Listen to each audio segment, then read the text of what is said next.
Bienvenidos a opositasanidad.com. Estamos con el tema 12, donde vamos a hablar sobre la preparación del paciente para la exploración, posiciones anatómicas y preparación de materiales médico-quirúrgicos de utilización en la exploración médica, colaboración en la atención pre- y postoperatoria y también intraoperatoria, y el mantenimiento y reposición del material.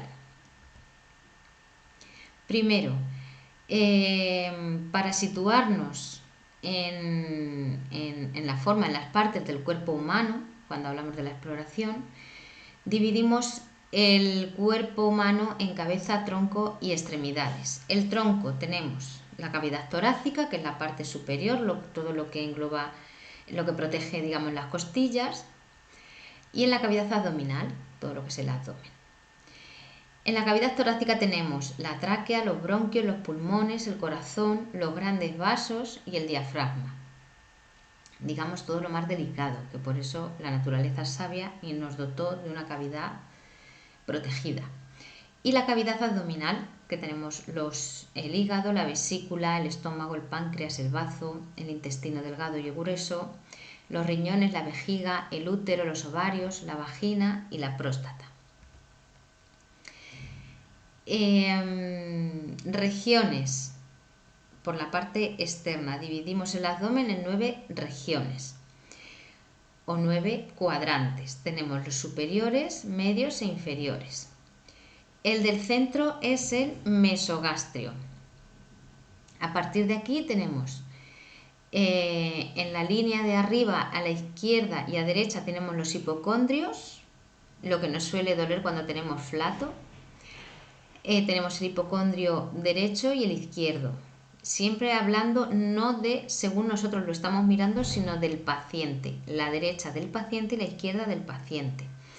Y en el centro el epigastrio, la zona alta del estómago.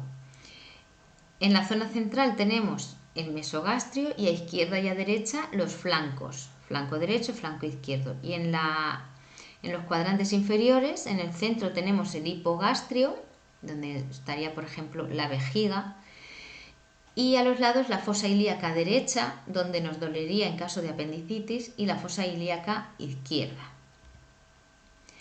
Las posiciones corporales las hemos visto en el tema 12, decúbito supino dorsal, paciente boca arriba, prono ventral boca abajo, sims o semiprona o lateral de seguridad, la que es la sims o semiprona es lateral de seguridad también. Está la lateral sin más y luego la sims, semiprona o lateral de seguridad. Y la posición de Fowler, donde el cabecero está un poco levantado. Tenemos Fowler alta a 90 grados, formando un ángulo recto, semi-Fowler a 30 grados y la Fowler normal, que sería el cabecero a unos 45 grados. Trendelenburg. Estas son las posiciones que se utilizan para exploración e intervenciones quirúrgicas y algunos tratamientos. Trendelenburg, cuando el paciente en decúbito supino, plano oblicuo recto a 45 grados, la cabeza más baja que los pies. Antitrendelenburg, lo contrario, plano oblicuo recto, pies más bajos que la cabeza, 45 grados. La posición antitrendelenburg también se llama Morestin. Importante para la pregunta de examen, que nos pregunten cuál de las siguientes es la posición Morestin. Posición de Roser o Proez, la que utilizamos cuando lavamos el pelo a un paciente, la cabeza a un paciente que está encamado. Cabeza, quitando el cabecero de la cama, cabeza hacia atrás, cuello hiperextendido, y también se utiliza en cirugías de garganta, traqueotomías y demás. La posición ginecológica o litotomía, la de siempre, decúbito supino, piernas flexionadas o incluso subidas en las perneras, la que se utiliza en intervenciones ginecológicas, en partos, en cualquier exploración ginecológica. Posición genupectoral o maometana, como los musulmanes rezando, es decir, sobre las rodillas, inclinado hacia adelante con los brazos bajo la cabeza, culo en pompa, como solemos decir coloquialmente, para visualizarlo bien, y se utiliza para hacer exploraciones rectales, no para enemas. Para enemas vamos a utilizar la posición lateral izquierda. Esta se utiliza para exploraciones rectales. Otra pregunta que nos pueden hacer en un examen: ¿qué posición utilizamos para poner un enema? ¿O cuál no utilizamos para poner un enema? ¿O para qué no se utiliza esta posición, por ejemplo? Posición de crasque o navaja sevillana. No me preguntéis el porqué del nombre. Lo de navaja será porque como es un cuchillo que se dobla, y esta posición es en la que el paciente está tumbado en decúbito prono, boca abajo, y haciendo un ángulo a la altura de las caderas, es decir, la cadera más alta que los pies y que la cabeza. La minectomía es una posición en la que el paciente también está en decúbito prono y en la que el tronco se sustenta sobre una base añadida para que esté más alto que la cabeza y que las rodillas. Y de lo que se trata es de que quede un hueco entre los laterales del tórax. Craneotomía, en la que la contraria a la posición de Roser, el paciente está en decúbito prono con la cabeza fuera de la cama o camilla o mesa de quirófano, con un soporte donde se apoya la frente y donde con la que se realizan cirugías cervicales, por ejemplo, donde se queda la zona cervical más expuesta, o en cirugías craneales. Materiales médico-quirúrgicos que se utilizan en la exploración médica. Tenemos la inspección, que consiste en la observación visual de la superficie corporal exploral. La palpación, que es la obtención de información palpando a través del tacto. La percusión, en la que se utiliza el sonido que produce la zona al golpearla, es decir, podemos ver qué tipo de contenido hay dentro de una cavidad según el sonido que produce. Puede ser un sonido timpánico, por ejemplo, los órganos que tienen aire, o un sonido mate en los órganos que no están huecos. La auscultación es oír los sonidos que se producen dentro de una cavidad. Antiguamente se aplicaba el oído o una campana tipo embudo, y ahora se utiliza el fonendoscopio. Entonces se escuchan los sonidos abdominales, pulmonares, cardíacos. Entonces, los ruidos patológicos que se suelen estudiar o que se suelen buscar en la exploración pulmonar o de las vías aéreas, en las superiores se busca el estridor o resalta cuando se oye un estridor, y en las inferiores el runcus, que son secreciones, que son producidos ese runcus por secreciones, o puede haber sibilancias o crepitantes. Los ruidos crepitantes son cuando están los pulmones encharcados, que se dice que hace un ruido como al pisar nieve. Y puede ser igual pregunta de examen: ¿cómo se llama el ruido que se escucha al auscultar las vías aéreas? El ruido que suena como si se pisara nieve, ¿no? Nos pueden preguntar algo así. Pues son los crepitantes.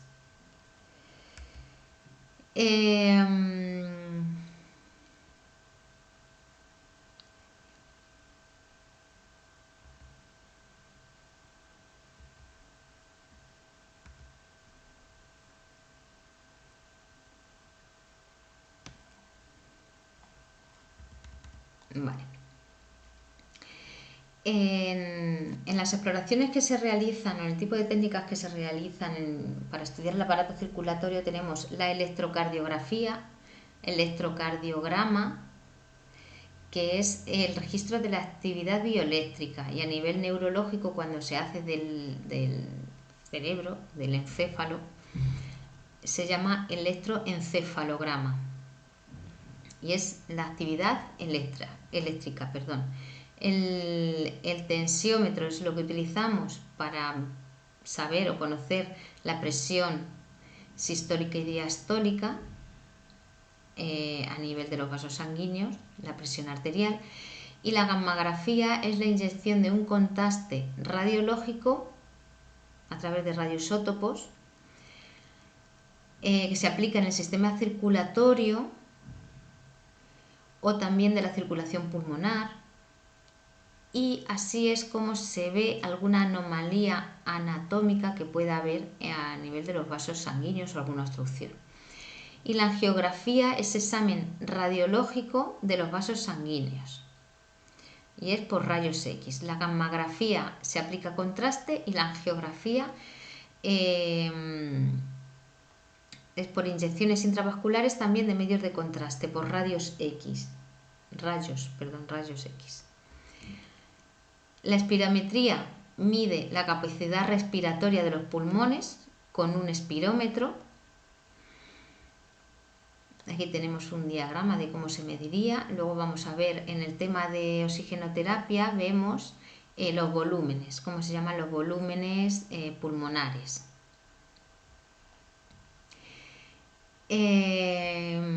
La radiología simple en el aparato respiratorio nos permite ver la estructura ósea de la caja torácica, y luego también si existen masas, cualquier anomalía que pueda haber también a nivel del corazón.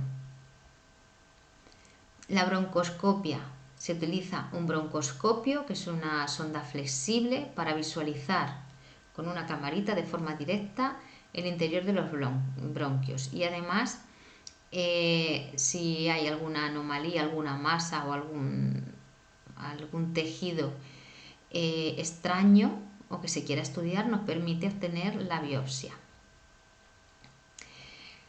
En el aparato digestivo tenemos también las radiografías simples, la radiografía con contraste.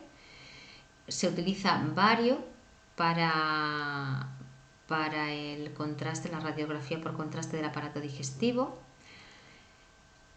La pH-metría para valorar el grado de acidez o alcalinidad de las secreciones gástricas, y la endoscopia para la exploración visual de las cavidades o conductos internos del aparato digestivo.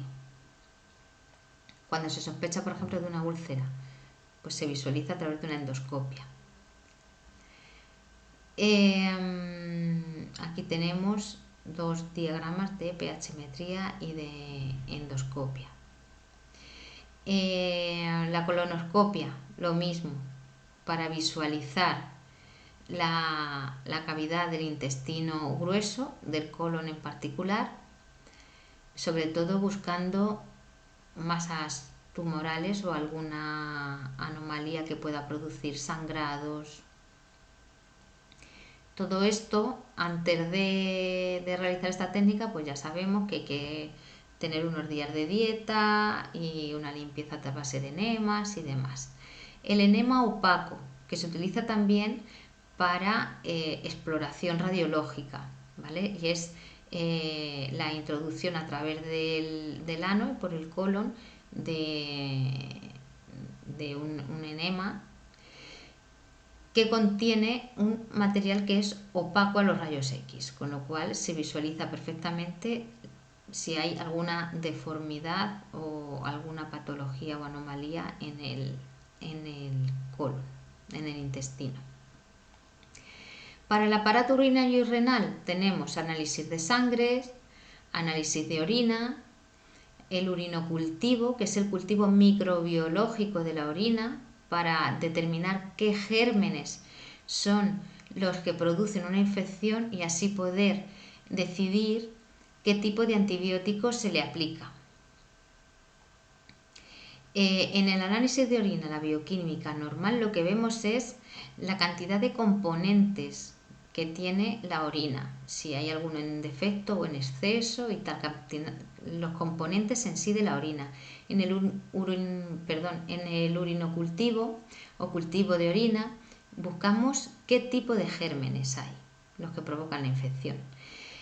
La pielografía o cristografía retrógrada, son exploraciones radiológicas con contraste del riñón y vejiga y permite observar anomalías de las vías urinarias. Y luego tenemos el tacto rectal, que también no es una técnica que se utilice para directamente observar el recto, sino que a través del recto se puede palpar la próstata, ver el tamaño que tiene, si está agrandada y demás.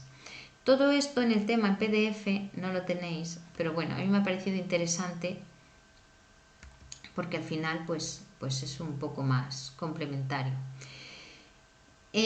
Para el sistema nervioso tenemos el TAC, tomografía axial computerizada, que es la prueba para el estudio del cerebro, digamos, del encéfalo, del cerebelo, que realiza cortes seriados del encéfalo, que era lo que os decía en el tema 11 con los planos.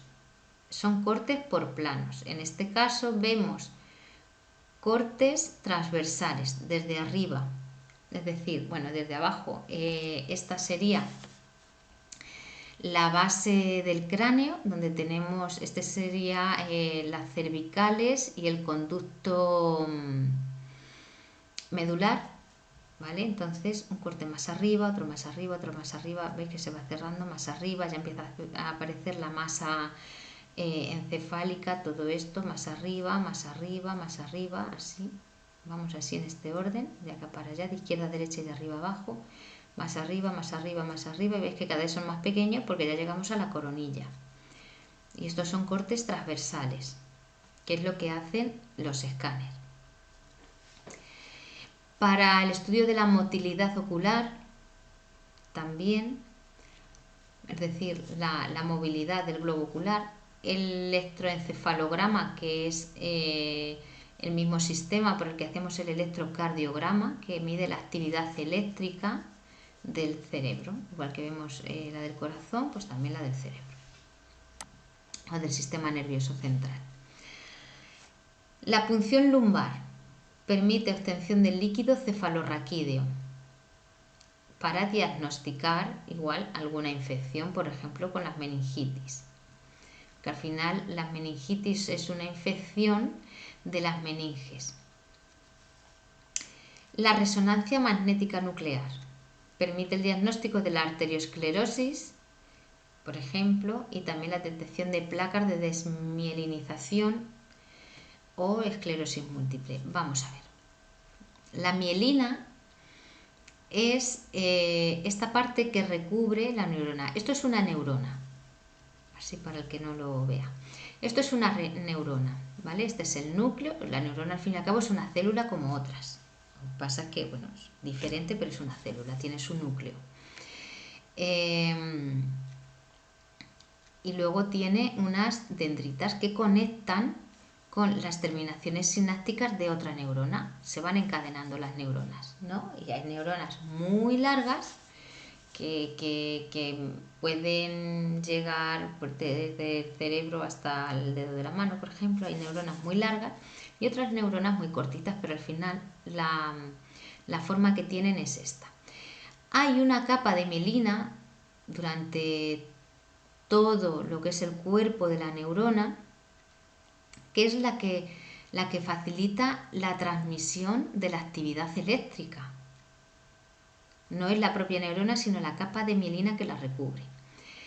Cuando estamos en un caso de esclerosis, se produce una desmielinización, es decir, se destruye la capa de mielina, con lo cual las órdenes no llegan donde tienen que ir. Por eso empieza a haber fallos, al coger un objeto se me cae de las manos, no tengo sensibilidad y ese tipo de problemas. Ahí es donde empezamos a notar que algo pasa. Cuando empezamos a que nuestro sistema nervioso no responde bien. Y es por la capa de mielina que se deteriora, ¿vale? Y eso es irreversible. La arteriografía cerebral permite el estudio del sistema arterial en las arterias del cerebro, con lo cual se aplica un contraste para luego de forma radiológica ver el recorrido de las arterias y ver si hay alguna obstrucción, algún coágulo, alguna deformidad. Del sistema auditivo tenemos la prueba de Weber, que se realiza con un diapasón que se coloca en el vértex, o sea, encima de la cabeza, y se observa la transmisión de las ondas, de los sonidos que produce al vibrar. Entonces se explora la transmisión del sonido a través de la vía ósea del cráneo. Y la prueba de Rini, que es la exploración que se hace de un oído y de otro por separado. Y es la transmisión del sonido por vía aérea. ¿Veis la diferencia? Vía ósea, la prueba de Weber, y vía aérea, la prueba de Rini. También con el diapasón. Aquí tenemos un dibujito de cómo sería el test de Rini y el test de Weber. ¿Vale? El sistema auditivo. No os doy más explicaciones de eso porque tampoco tiene mayor importancia. Más que nada, pues son cosas curiosas que si nos suenan los nombres, pues porque seguramente que está aquí porque en algún examen por ahí de alguna comunidad o algo lo he visto, entonces lo he colocado. Yo cuando voy viendo cosas que no se suelen estudiar en los temarios o que no suelen venir en los libros, pero que luego aparecen en algún examen, yo lo voy colocando por lo que pueda ocurrir. Por eso de que este temario es tan indefinido que nunca siempre al final aparece alguna pregunta de algún dato que no tengamos o que pensábamos que no entraba pero está relacionado con algún tema, o vete tú a saber. Eso no pasa en los temas de legislación. Entonces, sobre el sistema auditivo tenemos la otoscopia, que nos permite la visualización del oído externo y la membrana timpánica, y el laringoscopio para visualizar la laringe y también nos ayuda a la hora de intubaciones endotraqueales y demás. La ecografía es por ultrasonidos, también se llama ultrasonografía. La mamografía es una ecografía de la mama. Screening es cuando se hace un barrido para, por ejemplo, cuando nos hacen un test así a nivel colectivo de, por ejemplo, con el COVID, pues es un screening. Cuando hay campañas de detección precoz del cáncer de mama, lo típico que van a un pueblo, van todas las mujeres al mismo tiempo en un autobús y tal, eso es un screening que se hace para detección de patología latente en población sana, es decir, a personas que lo pueden tener y no lo saben.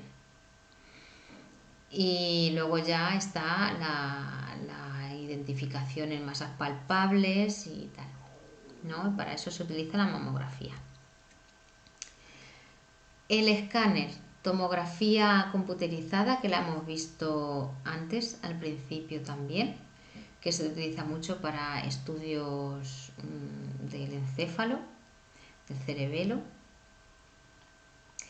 Y luego la preparación, esto ya, orientativo. Es orientativo, que luego cada centro también tiene sus protocolos en estas cosas. Es preferible hacer un escáner en ayuno, unas 6 horas de ayuno antes, ¿vale? Para el escáner, el craneal, el torácico unas 3 o 4 horas antes. Bueno, todo esto es orientativo, ¿vale? La resonancia magnética nuclear se utiliza para reconstruir imágenes en los planos axial, sagital y frontal. Daros cuenta lo importante de conocer los planos, porque así ahora vemos, podemos saber de qué nos están hablando en forma de cortes a partir de las cifras de densidad de un plano. Bueno, esto ya es interpretar la imagen que nos dan estos cortes, que esto ya lo hacen los radiólogos, expertos, expertísimos. Nosotros tenemos que saber lo que es y ya. Y también se toman aproximaciones metabólicas de los átomos para conocer la composición química de los tejidos.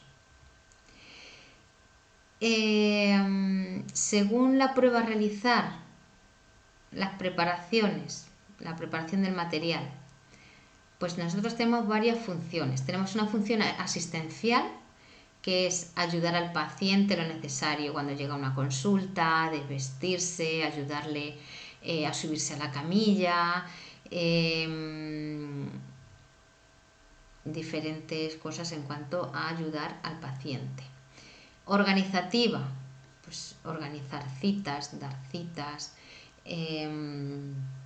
los documentos de resultados de pruebas, las historias, antes cuando venían las historias en papel, revisarlas, que esté la consulta preparada para mañana, el paciente viene a un resultado de una prueba, saber que está esa prueba hecha y que tenemos el resultado aquí y demás. Y la puesta a punto de la consulta, revisar el mobiliario, las medicaciones que hagan falta, todo el instrumental que esté limpio, la lencería, la ropa de la camilla que esté, pues cambiarla entre paciente y paciente, el material que se ha utilizado, mandarlo a esterilización y demás. Aquí tenemos protocolos para estudios de diferentes estudios de rayos X, de ecografías y demás. En particular no nos entra en el examen, ¿vale? Esto no nos lo piden, lo que nos piden son las posiciones anatómicas y la preparación de los materiales para la utilización en la exploración de los materiales, no de los pacientes. Y luego, como os digo, esto depende de cada centro, los protocolos que tengan. Bueno, me ha parecido curioso, interesante, por si alguien se lo quiere mirar un poco, pero que sepáis que no entra como tal en el temario, ¿vale? Todas estas preparaciones. Por eso en el tema en PDF no lo teníais. Entonces tenemos aquí para el estudio de esófago, hay unas 24 horas, el estudio gastroduodenal, intestinal. Si queréis vais haciendo pausas en el vídeo y lo vais leyendo, ¿vale? No me voy a entretener aquí porque, como os digo, no es necesario, pero bueno, lo he puesto porque me parecía interesante. Cuando necesitéis de esa pause lo leéis. En la preparación igual de endoscopias, riñones y demás, igual, si queréis dar pausa y lo veis. Material necesario para las distintas pruebas. Para la punción lumbar necesitamos un campo estéril, súper importante. Lidocaína al 2% en ampollas, que bueno, nos lo pedirán, también dependerá del médico que vaya a realizar la prueba, porque esta es una prueba que se realiza por un médico. Jeringas de 10 centímetros cúbicos, eso sí, y agujas subcutáneas, los trócares de punción lumbar, los tubos estériles para analizar el líquido y los apósitos. Y aquí necesitamos 3 tubos estériles. Para la punción de médula ósea, igual campo estéril, según el protocolo, jeringas de 10 centímetros, agujas subcutáneas, los trócares también, apósitos estériles para luego cubrir la punción y el porta de cristal. ¿Vale? Esto se va a coger una muestrecita de la médula ósea para analizar al microscopio. Y para la extracción de hemocultivos, igual se debe hacer con campo estéril, jeringas de 10 centímetros cúbicos, los frascos de hemocultivos que tenemos, que el de aerobios normalmente es azul y anaerobios en morado, y los apósitos estériles. Y luego lo mismo, dependiendo de los protocolos que haya, pues se toman 2 extracciones, un aerobio y un anaerobio, y a la media hora se toma otro con una punción en otro sitio diferente, y luego se anota dónde se ha tomado la primera, dónde se ha tomado la segunda, para comparar los resultados que se ha tenido la primera y los que se ha tenido la segunda. Y se cubren con apósitos estériles. Para la biopsia hepática tenemos el campo estéril también, el anestésico local sin adrenalina al 2%. Todo esto, lo que os digo, ya esto es lo que te pidan, no te lo van a preguntar en un examen tampoco, pero sí que nos quedemos con que tienen que ser técnicas estériles. El frasco para muestras, las agujas de Silverman, que lo vamos a ver con el material médico quirúrgico, y los apósitos estériles. Para la broncoscopia, el fibrobroncoscopio, fuente de luz fría y la cámara fotográfica. Esto, bueno, ya como indicación que ya lo veremos también, pues luego se lleva a cabo, se limpia por un método de desinfección de alto nivel. No se esteriliza porque es material muy sensible. Un equipo de aspiración, oxígeno preparado también, un protector dental y lubricante, algo para morder que no se dañen los dientes. El sistema de recogida de muestras bronquiales, frascos con formol para meter la muestra que se recoja, si es un tejido, alcohol los sueros han ido al 0,9%, el cepillito para citología, bueno, lo que nos pidan, ¿vale?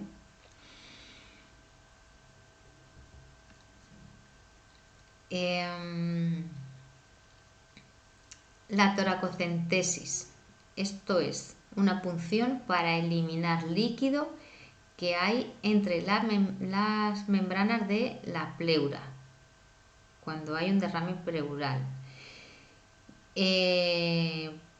Un derrame pleural puede ser, bueno, o puede haber una cavidad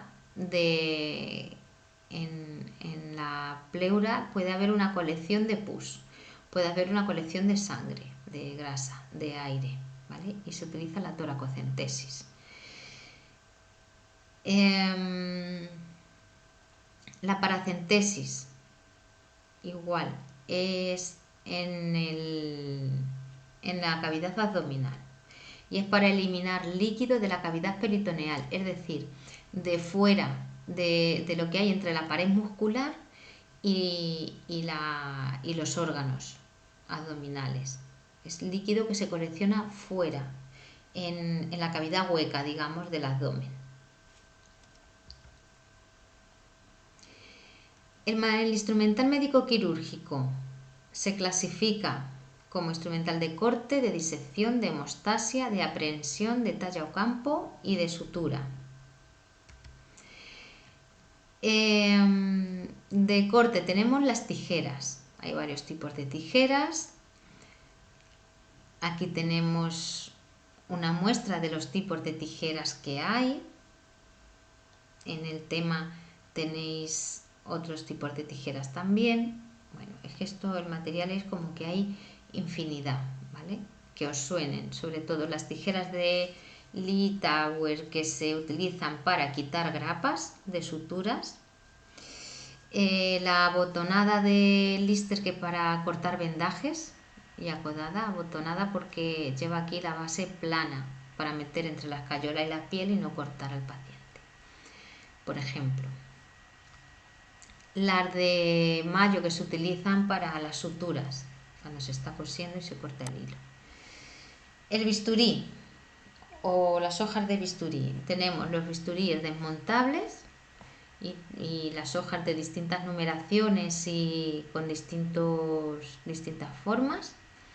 Y los mangos de bisturí para colocar estas hojas. Y luego tenemos el de hoja fija o escalpelo, que esto ya casi no se utiliza prácticamente nada. Y luego tenemos el bisturí electrónico, que lleva una placa que se pega al paciente para que haga conexión, porque al final lo que hace el bisturí electrónico es que quema, ¿vale? Es como quema por electricidad, digamos. Y hay que tener muchísimo cuidado. Las pinzas o instrumental de disección. Tenemos las pinzas de disección, lo más habitual, con dientes y sin dientes, que es para traccionar tejidos, para, por ejemplo, en una sutura, para pinzar el borde de la sutura, el borde de la herida y llevarlo donde queremos o levantar, no sé, por ejemplo, un párpado. Queremos explorar un ojo para coger el párpado con una pinza de disección. Y luego está la pinza de Asson, que como se ve la puntita es muy pequeña, muy fina, puede ser con garra o sin garra también, con dientes o sin dientes, y se utiliza para tejidos muy finos o muy pequeños, en cirugía plástica o cirugía infantil. El instrumental de hemostasia, este se utiliza para pinzar, para detener hemorragias, para clampar vasos. Los más habituales, pues tenemos las pinzas de Kocher, que son las habituales, las de Kelly y las de Krillin. Las de Kocher las tenemos aquí. Las pinzas de Pean son más largas, estas son grandes y curvas para clampar vasos más gruesos, los vasos más principales. Y el mosquito se utiliza para vasos muy pequeños, igual en cirugía plástica y cirugía infantil, se utiliza en combinación con la pinza de Asson también. Y para suturas finas, ahora vamos a ver las suturas también. De aprehensión, es decir, para agarrar tejidos y dejarlos ahí prendidos, ¿vale? Las pinzas de Alice traccionan tejidos y ahí se queda puesta como tiene la cremallera, se queda puesta y ya estamos apartando un tejido o agarrando un órgano y que se quede ahí para poderlo fijar. La pinza de Forester o también porta algodones, y esto también puede ser pregunta de examen, está muy preguntable. Pinza de Forester o porta algodones, que es tiene forma de anilla en la punta. Y la pinza de Duval Collins para coger tejidos, gasas o esponjas, que también tiene forma de anilla, pero los brazos son curvos y es más corta. El instrumental de talla o campo es el que se utiliza para fijar los paños entre sí o el paño a la piel del paciente, para que el paño no se mueva y nos tape la cirugía o al revés, o que la deje demasiado descubierta. También se llaman cangrejos, ¿vale? Por lo de las pinzas de los cangrejos que agarran, pues así son estas pinzas de primer campo y de segundo campo.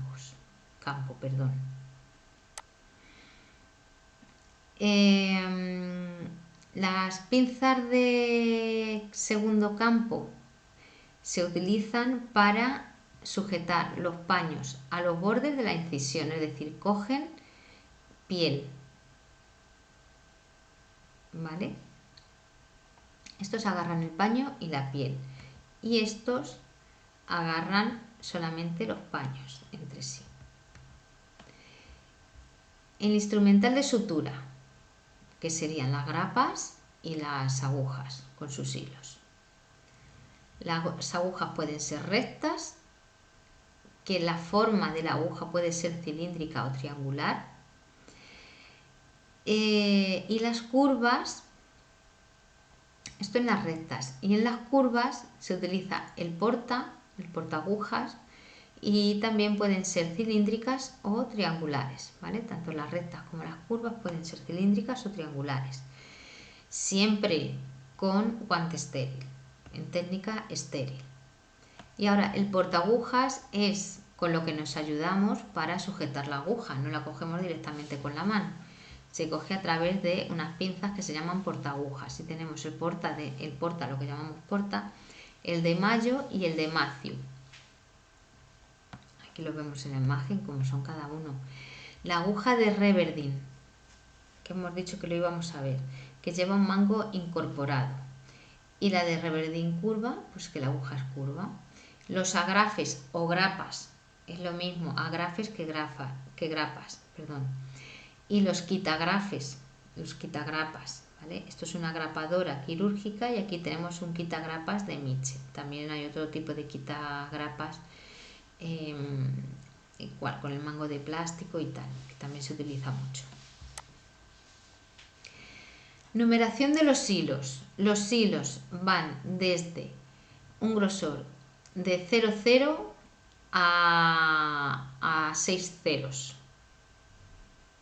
Entonces, la seda no es reabsorbible, esa va en la sutura de fuera y es la que vamos a que nos quite la enfermera del centro de salud.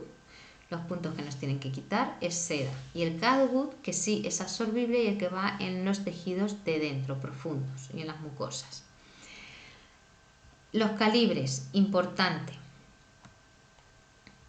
El más grueso es el número 3. Si hay 4 o 5, por ejemplo, pues serían más gruesos. Y después del 0 para abajo, es decir, 3, 2, 1, cada vez más fino, 0. Y luego tenemos el 2 ceros, que se puede escribir 2/0 o 2 ceros, tal cual. Luego tenemos el 3 ceros, 4 ceros, 5 ceros, cada vez más fino. Por ejemplo, un niño se hace una brecha en la ceja y se va a tratar de utilizar un 6 ceros, que es súper finito porque no le queremos dejar cicatriz, por ejemplo. Y luego, si es una raja en un brazo que necesita una seda fuerte y tal, y bueno, pues hombre, queda cicatriz, pues intentaremos que quede la menos posible, pero no tampoco es como una cicatriz en la cara, pues se puede usar un 2 ceros, un 3 ceros, un 0, lo que vea el cirujano de turno correspondiente, ¿vale? Pero cuanto más finita, es decir, cuanto más bajo de 0, más finito es. Esto, en vez de 2, 0, 3, 0, 4, 0, pues yo diría menos 2, menos 3, menos 4, menos 5, como las medidas, ¿no? Cada vez menos, cada vez más fino. Pues algo así. Esto de los límites de diámetro no es importante, la verdad. Pero sí que a lo mejor nos puede preguntar de la siguiente, ¿qué sutura es la más fina? Pues eso sí que tenerlo en cuenta. Porque a la hora de trabajar, por ejemplo, nos piden un 3 ceros y ahora nos dicen, dame una un poco más gruesa. Y tú dices, ahora, ¿cuál es la más gruesa? Más gruesa de 3 ceros, 2 ceros o 4 ceros. Pues eso hay que saberlo. El instrumental de exposición sirve para que el campo operatorio esté libre y las maniobras del cirujano se puedan hacer con seguridad. Es decir, en una cirugía abdominal donde hay que inspeccionar los intestinos, hay que moverlos, es algo muy aparatoso, pues se utilizan estos separadores para tener el campo libre. Y luego tenemos el separador de Doyen, por ejemplo, este se utiliza cuando se hacen unos forceps en un parto o unas espátulas, pues se separa con este separador, se abre la cavidad vaginal y con las espátulas o los forceps se meten por dentro, eso tiene esta forma así como curva, se mete por aquí y se agarra la cabeza del niño. Más o menos. Ahora, colaboración en la atención pre y posoperatoria. La asistencia perioperatoria, peri como el perímetro de una parcela, que es lo que engloba todo, lo que rodea todo, perioperatoria, desde el preoperatorio hasta el posoperatorio. Eso es perioperatorio. Preoperatoria, todo lo que va antes a la intervención y comienza con la decisión de realizar la operación. Me llaman que tengo que ingresar para operar tal día y ahí ya he empezado yo mi preoperatorio, porque también conlleva una preparación psicológica, no solamente lo físico, si hay que poner enemas o un tipo de dieta o unas pruebas anteriores a la operación, también lo psicológico. Atención operatoria, la que se da el tiempo en el que dura la intervención, y la posoperatoria, desde que llega el paciente a reanimación o a recuperación y termina al alta, o al alta ya no hospitalario, sino al alta del especialista. Después de varias consultas ya todo va bien, ya te doy el alta. Hasta ahí es la atención posoperatoria. Clasificamos las cirugías según su finalidad, según para qué se realiza esa cirugía. Puede ser para ver qué tenemos ahí, que hemos hecho una prueba y vemos algo y no sabemos lo que es, pues, por ejemplo, cuando se hace una biopsia y hay una masa, yo no sé si es un bulto de grasa, si es una masa cancerígena o qué tipo de masa cancerígena, o yo qué sé, o es un líquido, qué tipo de líquido. Para eso se realizan las biopsias, amniocentesis, paracentesis, etc. Y es diagnóstica para determinar la causa. La ablativa o curativa, que es cuando se quita una masa tumoral. Ablativa, que corta, termina con ello. La reparadora, para fortalecer zonas debilitadas, por ejemplo, un prolapso de vejiga o de útero, que es que tenemos el suelo pélvico muy debilitado, se nos va cayendo la vejiga, tenemos incontinencias, escapes, molestias, y entonces ahí pues nos hacen una cirugía o nos ponen una malla o tal. Esa es una reparadora para arreglar una maquinaria que está un poco estropeada, digamos, ¿no? Y la constructiva, por ejemplo, las estéticas son constructivas. Un labio leporino que se somete a una cirugía, pues sería constructiva. Paliativa, para corregir un problema, pero no es curativa. Es decir, por ejemplo, tenemos, no sé, un tumor en la lengua y hay que cortar un trozo de lengua. Bueno, eso sería una ablativa. No sé si os habéis dado cuenta, pero esa sería una ablativa. Cuando cortan una pierna, porque tenemos una gangrena que se puede extender, entonces corregimos esa gangrena, pero la causa de la gangrena no la corregimos. Ahora nos puede salir en el otro pie, por ejemplo. O cuando sí que se extirpa una masa, porque, por ejemplo, tenemos una masa tumoral con metástasis o tal, y es una masa que está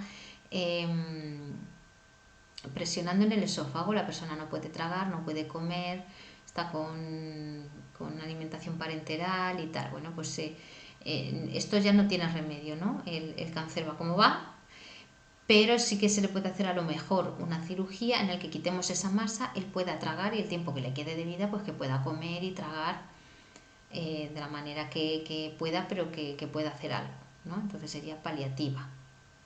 No va a solucionar el problema porque ese cáncer eso ya no tiene solución, porque tenemos ahí más masas o metástasis o tal, pero sí que nos corrige el poder empezar a comer otra vez.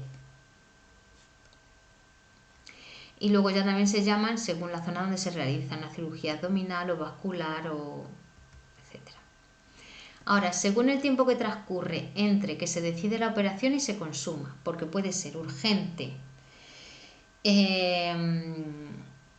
que se puede operar en 24 horas, por ejemplo, tenemos un problema de riñón y nos han hecho una prueba, detectan que tenemos ahí una obstrucción tal, pero bueno, como tenemos otro riñón que funciona bien, bueno, nos podemos esperar un rato a operar, ¿no?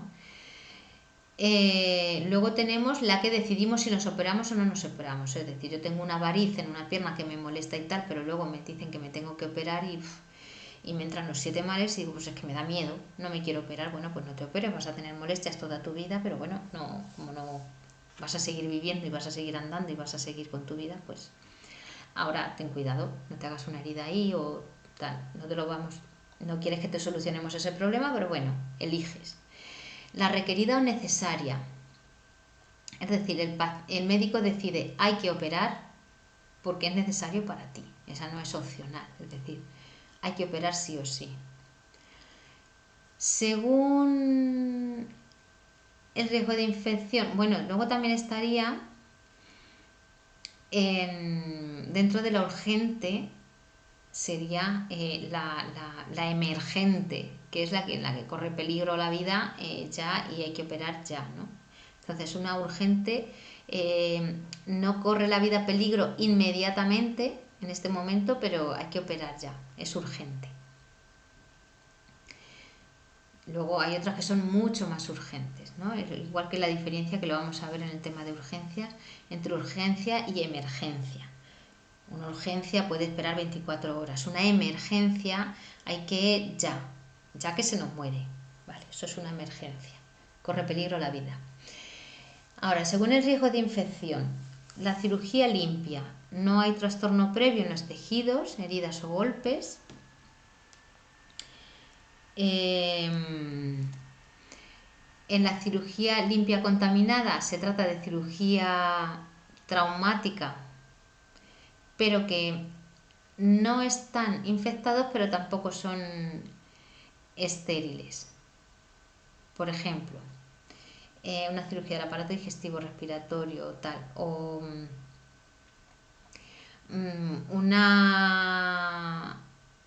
una cirugía de una fractura abierta, pero limpia, no ha tenido contacto con tierra, por ejemplo, un accidente de moto, no, eso sería ya contaminada porque ahí ya puede haber infección. Pero no, entonces está abierta al exterior, puede estar contaminada, pero está limpio, no hay materia sucia en esa herida. Luego en la cirugía contaminada ya puede haber inflamación o gérmenes patógenos. Cuando puede haber vertido de líquido de otra cavidad, es decir, por ejemplo, una úlcera de estómago, una úlcera bien que ya tiene ahí agujerito, ¿no? Pues ahí sería una cirugía contaminada. Y una cirugía séptica o sucia es si hay pus o vísceras perforadas, que hay ya contaminación que se transmite infección que se transmite a otros órganos. En la asistencia preoperatoria,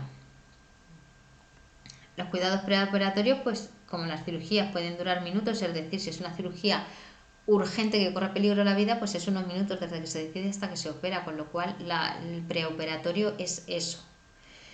Puede durar horas, si podemos esperar unas horas a la operación, venga, cuando esté el quirófano libre, ya tal, luego esta tarde, que estoy yo de guardia, tranquilamente te opero y tal, ¿no? Pues serían horas, o también días. Cuando te llaman un viernes y te dicen el lunes ingresas, que el martes te operamos. ¿Qué es la profilaxis preoperatoria? Es la preparación psicológica de los pacientes y de los familiares. Es para reducir la angustia ante la intervención. Igual que también hay profilaxis, que es una medicación que se pone para evitar posibles infecciones de gérmenes que podamos contraer después de tomarnos esa medicación, también, ¿no? Cuando se trata con un antibiótico antes de una operación, cuando en ese momento no tenemos ninguna infección activa.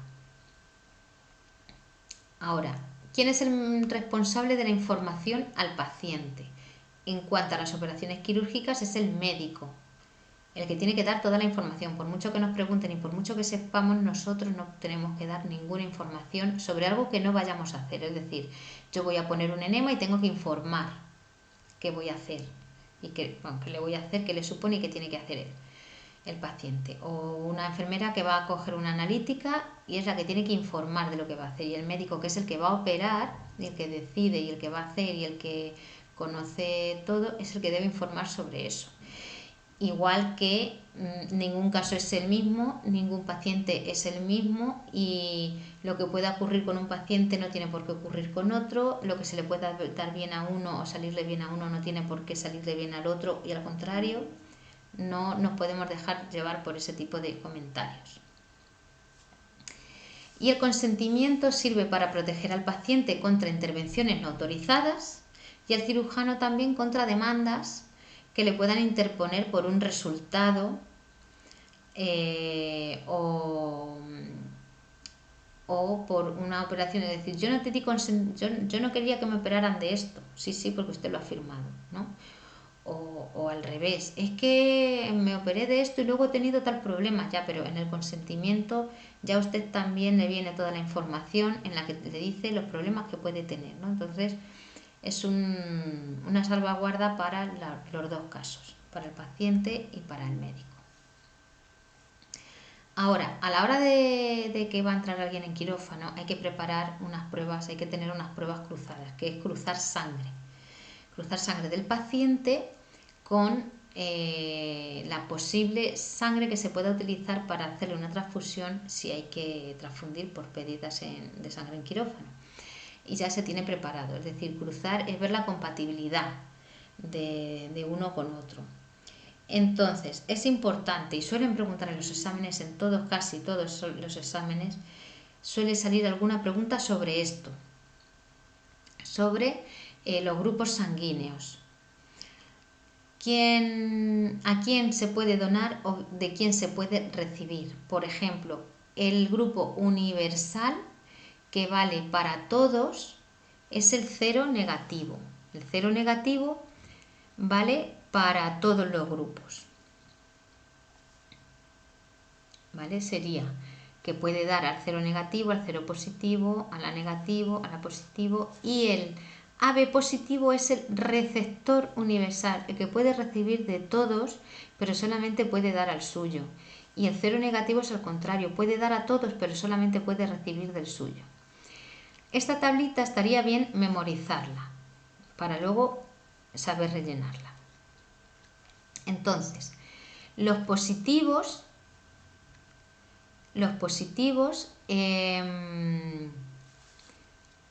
dan a sus positivos, es decir, el A positivo puede donar a su positivo y el A positivo puede recibir del cero negativo, cero positivo, A negativo y A positivo, es decir, de todos los que llegan hasta su A positivo. Una vez que memorizamos, no me voy a extender mucho en esto, una vez que memorizamos esta tabla en este orden, los valores en este orden, colocamos la diagonal completa, por aquí sabemos que no hay nada y esta la podemos rellenar. Colocamos al donante universal, colocamos al receptor universal. Y luego tenemos que el cero positivo puede donar a todos los positivos, que tiene de aquí para abajo. El A positivo dona a los As positivos, al B positivo no, a los As positivos. El B positivo dona a los Bs positivos. Por eso el AB es receptor universal, porque le puede donar tanto el A positivo como el B positivo. Así sucesivamente, cada uno puede ver la técnica que le sirve para aprenderse esto. Pero es importante, a la hora que nos pregunten, si esto es imposible sabérselo de memoria, lo ideal sería poder tener la tranquilidad de hacernos una tablita y poder rellenar de forma que averigüemos lo que nos están pidiendo en la pregunta. Normalmente lo más habitual, pues cuál es el receptor universal, cuál es el donante universal, de quién puede recibir, de quién pueden recibir, por ejemplo, el A positivo, depende, te pueden hacer cualquier tipo de pregunta, pero las genéricas o más generales o más sabidas son las que más se suelen preguntar. Así que eso es importante, pararnos. Aquí paramos el vídeo, nos hacemos una tablita en un papel, tratamos de rellenarla, la comprobamos, tenemos fallos, nos hacemos otra tablita, sin mirar la tratamos de rellenar razonando y así hasta que nos salga. Y ya está, esto es practicarla, ¿vale? Pero ahí es probable que tengamos una pregunta de examen.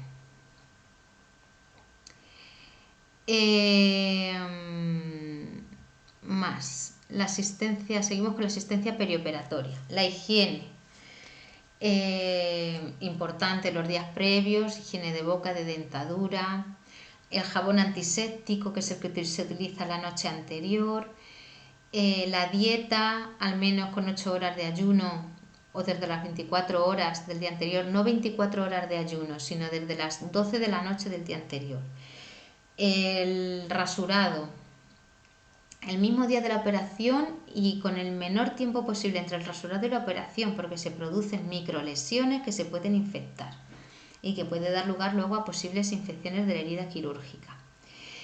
La premedicación, siempre hay una premedicación que se da unos minutos, un ratito antes de la intervención. Eso es cosa de la enfermera, pero bueno, que lo sepamos. Y las zonas a rasurar, que lo tenemos en el tema también. A ver, no es de pregunta el saber para qué tipo de cirugía, qué zonas tenemos que rasurar, pero igual también me ha parecido interesante, pues yo que sé, cualquier cosa que se os pueda dar en el trabajo, no sé, curiosidad misma, pues también, que lo podáis ver. Ahora, la asistencia intraoperatoria. La estructura y organización del bloque quirúrgico. Tenemos un área de intercambio, que es donde tenemos la recepción de los pacientes, vestuarios del personal y tal, donde pasamos de calle a personal de quirófano o a paciente de quirófano. La zona estéril, blanca, que también se llama, que es la zona donde ya se trata de estar lo más estéril posible, con guantes, gorro, donde se realizan las operaciones, es decir, el mismo quirófano, la sala contigua al quirófano de material estéril. Luego está la zona sucia o negra, o donde va todo el material sucio de la operación, donde se lava, donde se recoge la basura y todo esto. Luego hay unas zonas semilimitadas. Luego igual cada centro se organiza de una manera, pero bueno, también hay zonas semilimitadas que puedes ir con el uniforme, ya sin bata quizás, pero con zuecos con calzas, por ejemplo, para evitar, como los pies al final es lo que más suciedad transporta, y con gorro. Esto ya es como muy opcional de cada centro. El área importante diferencial, el área estéril blanca del área limpia gris. Estéril es la zona donde está el material estéril, el quirófano como tal y tal. La zona limpia, donde se utiliza gorro y calzas, hay un pasillo de limpio, no es por donde se saca la basura ni todo eso, no, es donde circulan las personas, donde hay también almacén de material estéril, pero estéril de, digamos, de lo que se compra, ¿no? De lo que se esteriliza no sé, hay centros que tienen los almacenes así diferenciados. Las zonas limitadas, también en las zonas limitadas hay que utilizar mascarillas. Son las salas de intervenciones, los antiquirófanos, los cuartos de lavado de manos. Aquí tenemos un esquema con lo que es la asistencia intraoperatoria, la vestimenta que hay que llevar, dependiendo de dentro del quirófano lo que se esté haciendo. Es decir, cuando no hay una operación activa en el quirófano, pues con el pijama y calzas nos vale. Cuando si hay una intervención, pues ya necesitamos gorro, calzas, mascarilla, ¿vale? Y luego el personal que interviene en la cirugía tiene que llevar los que intervienen directamente en la cirugía, ¿vale? Luego tenemos el personal estéril y los miembros del equipo no estériles. Por ejemplo, el anestesista no es un miembro estéril, él está pendiente de la anestesia del paciente y tal, pero no está operando como tal. Y una enfermera que es la circulante, que es la que va y viene a por material y prepara cosas y tal, esa no es estéril. Luego hay otra que está estéril, que es la que va pasando el material estéril al cirujano para la operación. Cuando dice pinzas, bisturí, tal, pues la enfermera estéril. El antequirófano es la sala o dependencia anexa a quirófano en la que se atiende al paciente antes de entrar a quirófano. La sala de reanimación es donde se recibe al paciente cuando ha terminado la intervención, donde esperamos a que se le pase los síntomas de la anestesia, bueno, los efectos de la anestesia, vemos si sangra o si no sangra la operación, si orina, si no orina. Cuando ya está todo correcto, se pasa a planta. Y luego hay una zona sin limitaciones de acceso, que es una zona que hay a la entrada del bloque quirúrgico, que se puede acceder con indumentaria normal, hasta los vestuarios o la zona de recepción de pacientes. El quirófano. Condiciones. Tiene que tener Paredes y techo de material no poroso y fácil limpieza, se evitan los ángulos, zonas donde se puede acumular suciedad. No debe tener ventanas ni ventilación, todo esto va por un sistema mecánico. Lo que decíamos antes, o en el tema 11, hablamos también de las 15 o 20 renovaciones por hora. Las puertas deben disminuir las turbulencias del aire, por lo de las presiones, la presión positiva en quirófano, para que no entre aire de fuera. La temperatura entre 17 y 23 grados y hasta 25 en quirófanos pediátricos. Lo de las temperaturas es muy relativo. La humedad entre el 50 y el 60%. Debe estar insonorizado. Debe tener una superficie mínima de 25 metros cuadrados y permitir un círculo de 5 metros de diámetro, es decir, que debe ser una estancia cuadrada, no alargada y estrecha. Y la anchura mínima de las puertas de 1,80 metros, porque hay que pasar la cama y a veces aparatos anexos por ejemplo, si hay que pasar con respiradores o tal, pues conectados al paciente necesitamos más espacio. El equipo quirúrgico es el equipo de personas que atiende al paciente durante la operación, y lo que os comentaba antes, el equipo estéril, cirujanos o médicos que realizan la intervención y la enfermera instrumentista, y los miembros no estériles. Fallo técnico. Y los miembros no estériles, que serían el anestesista, la enfermera circulante y el auxiliar de enfermería, que permanece en el almacén preparado para que le pidan cositas que haga, de las que hace entrega a la enfermera circulante.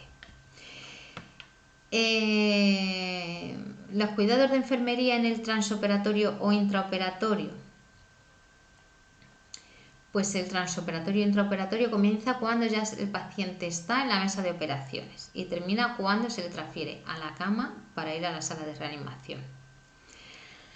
La posición depende del tipo de cirugía, las hemos visto las posiciones en el tema 11, y hay que tener en cuenta que el paciente esté cómodo, que la zona donde se va a realizar la intervención esté accesible, que el anestesista tenga bien colocadas las extremidades y las zonas donde va a introducir la anestesia o los fármacos.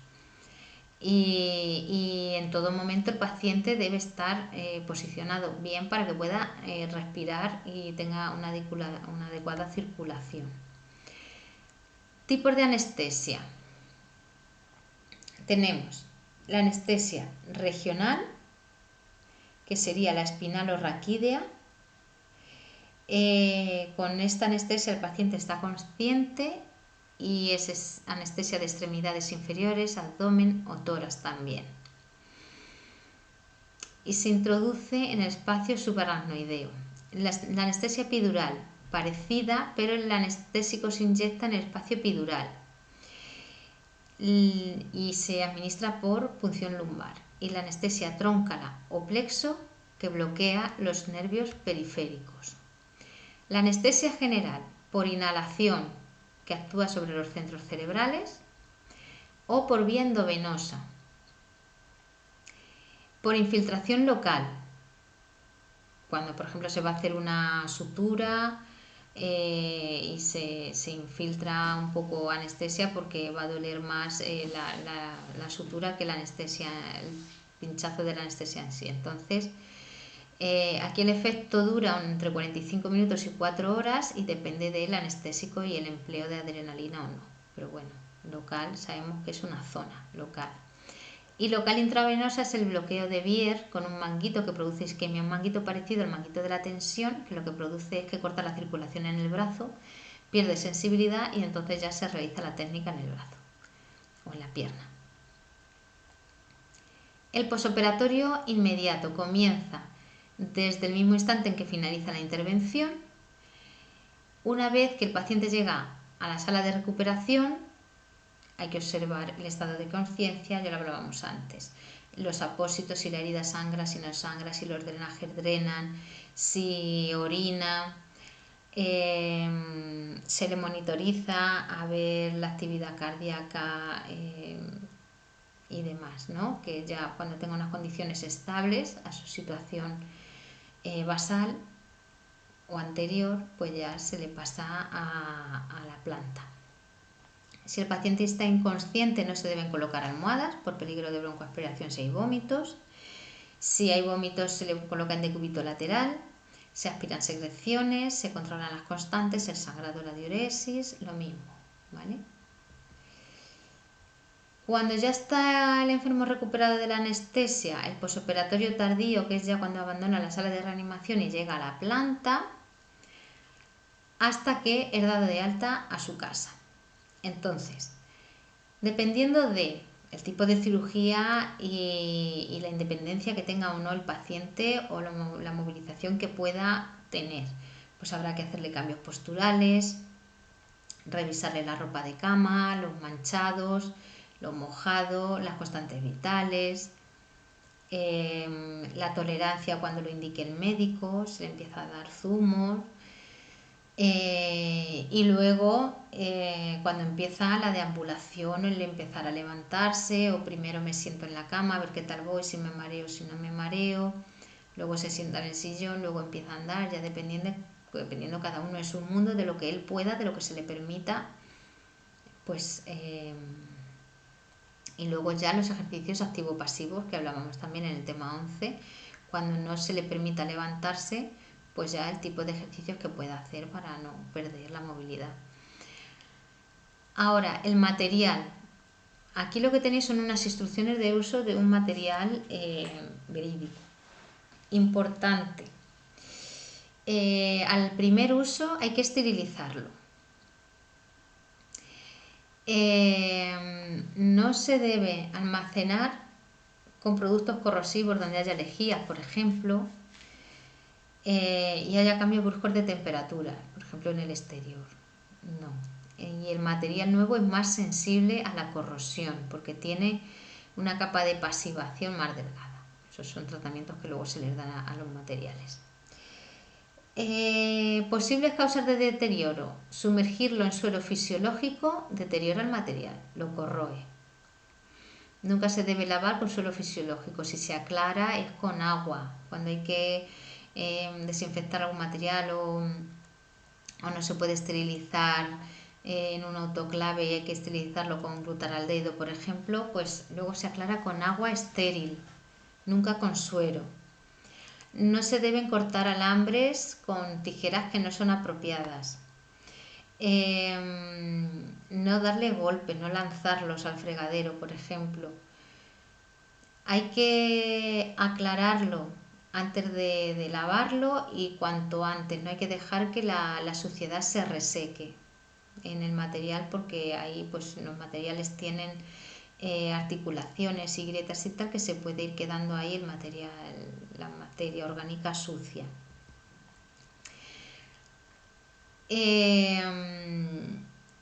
Luego, el material sucio se transporta en contenedores cerrados.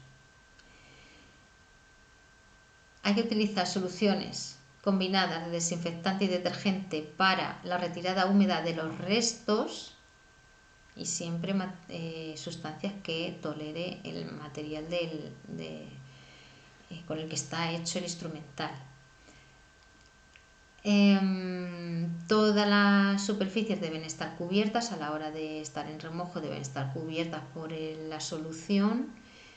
Si es desinfectante, cuando se aclaran en agua corriente para que la fuerza del agua por arrastre elimine la materia orgánica. Cuando son cánulas, con una jeringuilla se mete agua a presión, igual para limpiarlo.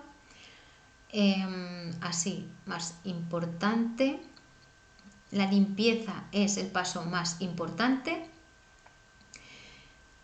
antes que la desinfección y la esterilización. Sin una buena limpieza no puede haber una buena desinfección y esterilización, porque el agente desinfectante, por ejemplo, no alcanza donde hay materia orgánica que está tapando esa parte de superficie del material. Entonces, la limpieza es donde más gérmenes se eliminan por arrastre y la más importante.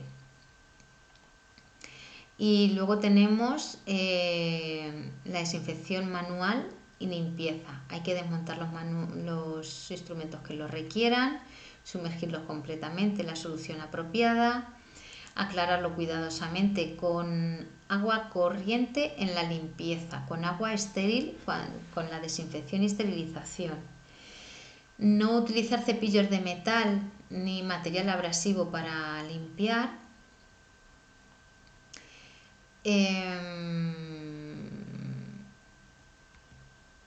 Más. Hay que evitar las zonas de sombra al colocar el instrumental en los cestillos de lavado. Zonas de sombra quiere decir que un material no tape a otro y impida que le llegue el agua. Las pinzas y tijeras abiertas se introducen en las lavadoras mecánicas para que llegue bien el agua a todos los rincones.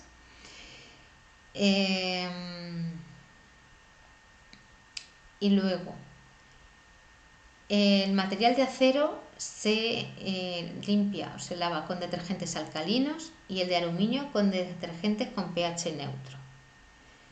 El último aclarado se realiza con agua desmineralizada. Luego, revisar los instrumentos después de cada proceso de limpieza, que quede bien limpio. Si hay algo que no termina de gustarnos, volverlo a limpiar.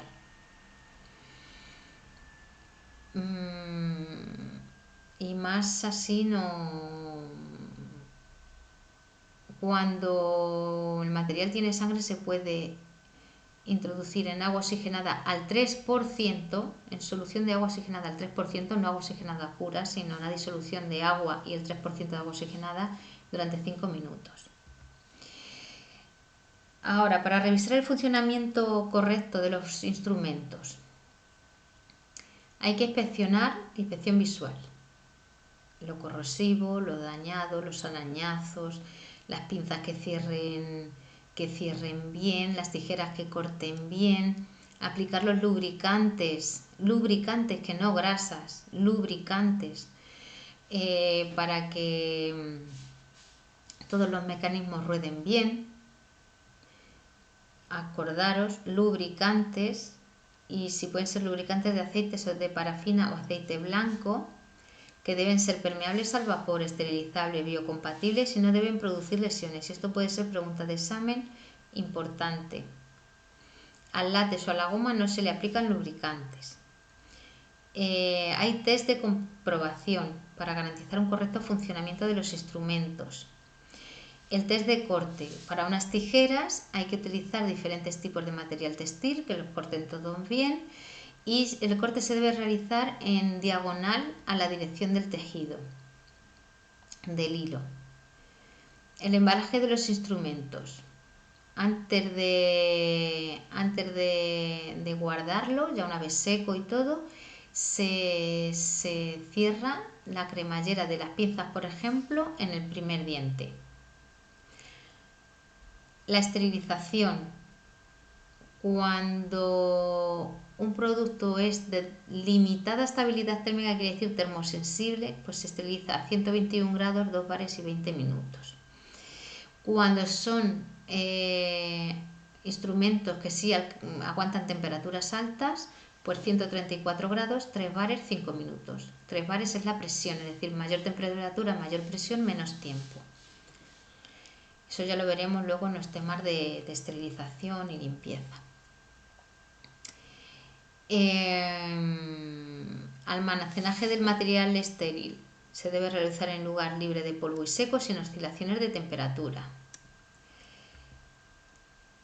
Luego, la corrosión puede ser superficial, puede ser por picadura, por grietas, por tensión, por fricción, por contacto. Bueno, esto ya no es muy preguntable de examen, pero bueno, pues son cosas curiosas que están bien saberlas. Con esto acabamos el tema 12, un tema muy completo también. Cualquier duda, cualquier cosita que se os ocurra, ya sabéis, podéis preguntar por correo electrónico, por teléfono, por WhatsApp. Estamos para ayudaros, darle una vuelta a todo el material que tenéis, a los test, el test interactivo, el test en PDF, como mejor os venga, los recursos que se hayan colgado, otros recursos para el mismo tema.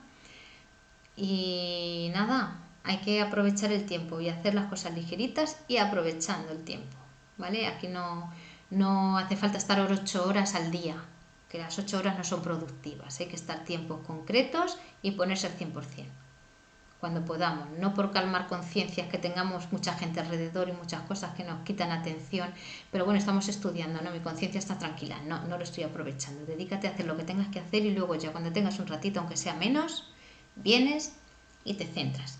Que es más, que es menos, pero lo que sea, que se aproveche. Y nada, con esto y un bizcocho nos vemos en el siguiente tema. Un saludo y ya sabéis, mucho ánimo.